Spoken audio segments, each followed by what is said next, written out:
You already know what to do with your money. You know you should save more. You know you should spend less.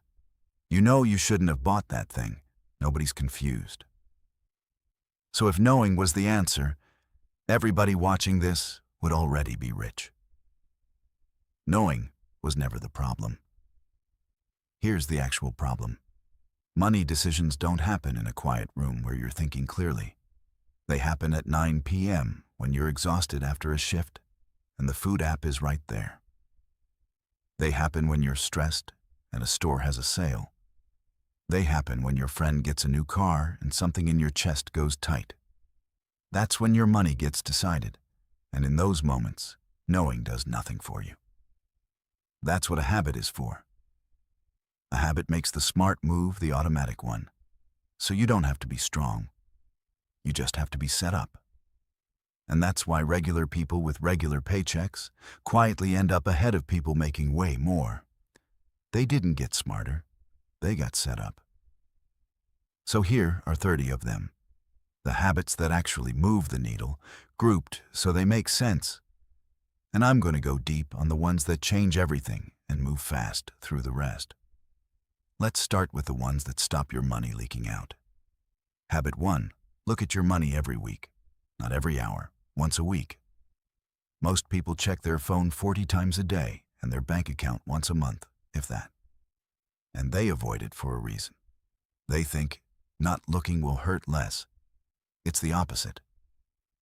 When you don't know where you stand, your brain fills in the blank with the worst possible version.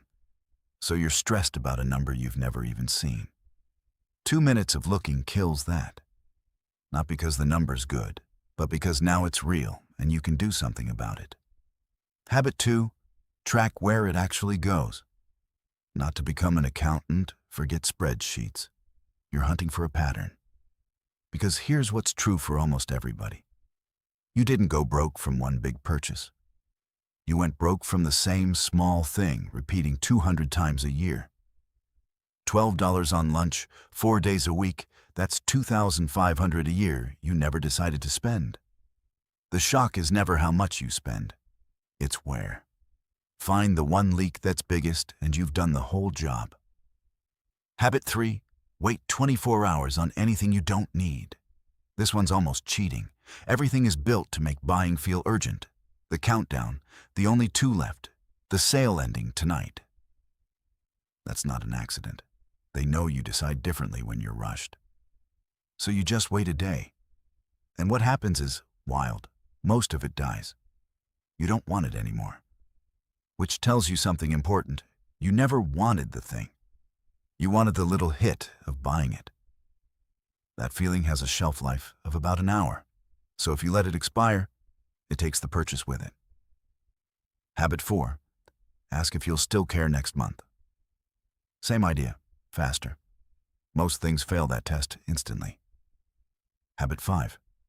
Never shop without a list. A store is designed like a trap. The layout, the end caps, the candy at the register. A list is your filter. Habit 6. Don't buy the first okay option. 5 minutes of comparing beats, overpaying by 50. Habit 7. Price is today, value is over time. This is the one that flips people. Cheap is not the same as smart. The $30 boots that die in 8 months cost you more than the $90 ones that last 4 years, and you were cold and miserable the whole time. Buying cheap on the wrong things is just paying twice, spread out so you don't notice. Price is what leaves your hand today. Value is what it costs you across its whole life. Habit 8.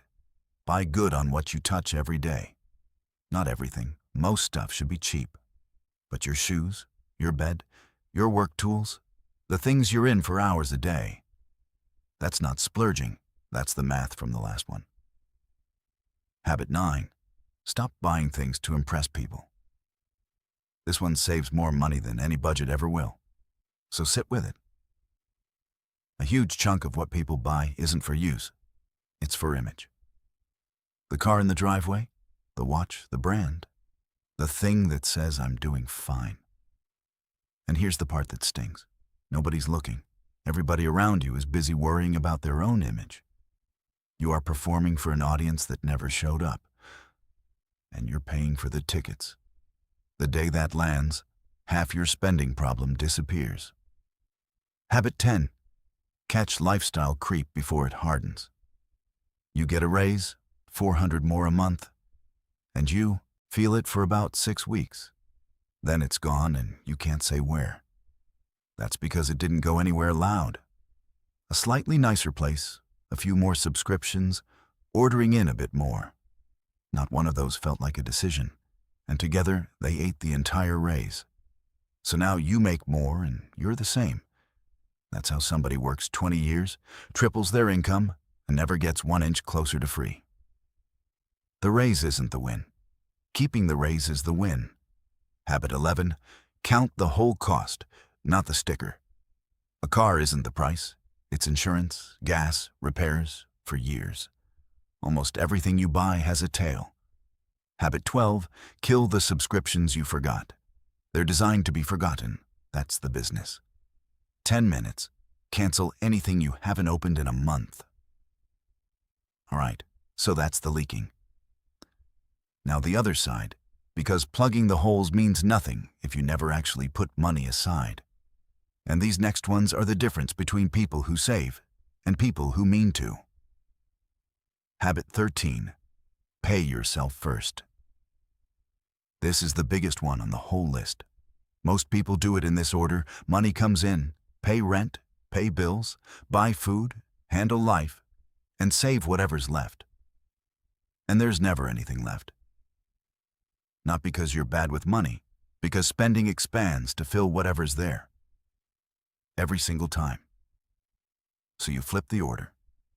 The day you get paid, before anything, you take your cut off the top, 10% if you can, and move it out. Then you live on the rest.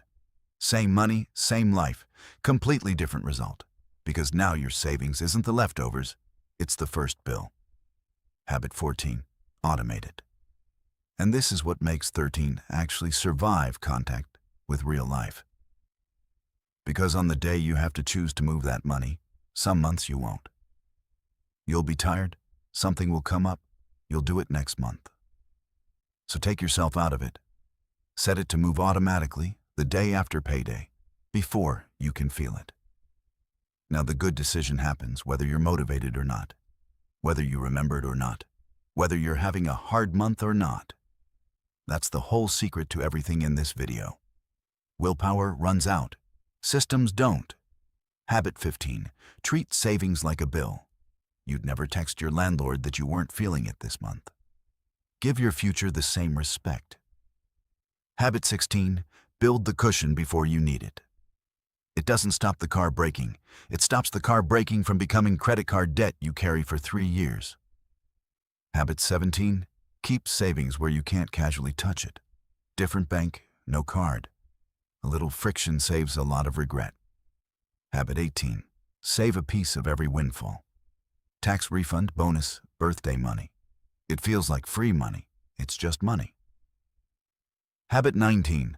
Bank part of every raise before it disappears. This is habit 10, with teeth. The next time your income goes up, decide where that money goes before it ever lands. Half to your life, half to your future, whatever split you want. Do it the same week, because if you don't decide, lifestyle creep decides for you, and it always votes to spend all of it. Habit 20. Give your money a destination. Saving for the future is too vague to fight for. Saving for 6 months of expenses by December is something you can say no to a purchase for. Now the habits that grow it, because saving alone will never get you there. And here's the honest reason why. Habit 21. Saving has a ceiling, earning doesn't. This one matters more than any coupon you'll ever clip. There's a floor under your spending. You cannot cut below rent, food, and getting to work. So the very best case, absolute maximum, is you cut your way down to that floor, and then you're done. That's the ceiling on saving, and it's not that high. But the other side of the equation has no ceiling at all. There's no limit to what you can earn. So all that energy people pour into squeezing pennies out of a lemon that's already dry, that's a game with a very small prize. Cut the big stuff, sure. Then put the rest of your energy where the ceiling doesn't exist. Habit 22. Invest first. Spend what's left. Same flip as paying yourself first, because leftovers never exist. Habit 23. Show up consistently and stop waiting for the perfect moment. Everybody's waiting. Waiting for the market to calm down, for a raise, for a sign, for certainty. Certainty never comes. That's not a thing that exists. Meanwhile, the years keep going. The person who put in a small amount every month for 15 years crushes the person who's been standing there since 2019 waiting for a good moment. Being in it beats being clever about it, and it isn't close. Habit 24. Time in beats timing it. Nobody knows what happens next month. Everybody knows what 30 years does. Habit 25. Don't let your money rot in the bank. Prices go up around 3% a year, so cash sitting still loses a little every year while you feel responsible. Keep what you'll need soon. Put the rest to work. Habit 26. Put money into your skills. Best return on the list, and nobody counts it. $1,000 in the market gives you about $100 in a good year. $1,000 into a skill somebody pays for can add $1,000 a month for the rest of your life. That's not a better return. That's a different universe. And nobody can repossess it, crash it, or tax it away. You are the one asset you can improve on purpose. Habit 27. Learn one money thing a month. Just one. Knowledge compounds the same way money does. Habit 28. Use the tax-sheltered accounts. Tax is the biggest bill of your life, and there are legal accounts built to shrink it. Most people just never open one. Now the last group, and honestly it's the one that runs all the others, because every money decision you make is made by your head first. Habit 29. Ask what you're giving up, not what it costs. Most people ask one question before buying. Can I afford Can I this? afford this? No, I can't. That's the wrong question, because the answer is usually yes, and yes is how you stay broke. The better question is, what am I giving up to have this? Because that $60 can't be in two places. It's a night out, or it's 2 hours of your life back later. Not a guilt trip. Sometimes the night out is worth it. But now you're actually choosing instead of drifting. Habit 30. Spot the marketing that dares you. And this is the sneakiest one, so watch for it. The best ads don't sell you a product anymore. They challenge you. This isn't for everybody. Serious people invest in themselves. You probably can't afford this. See what they did? Now buying isn't buying, it's proving something. And here's the truth. That feeling of proving them wrong lasts about 10 minutes. The payments last 2 years. No company gets to decide what your money is for. So before you buy, ask one thing: do I want this, or do I want to prove something?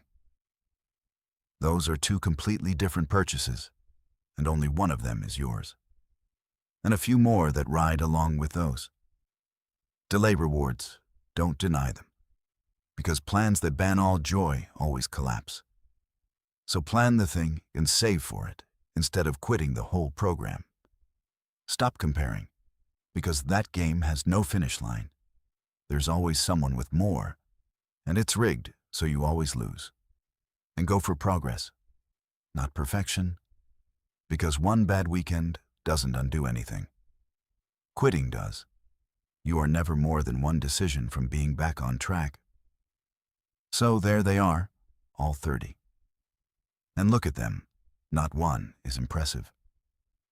Nobody's going to be amazed that you waited a day before buying a jacket or moved $50 automatically on a Friday. That's exactly why they work.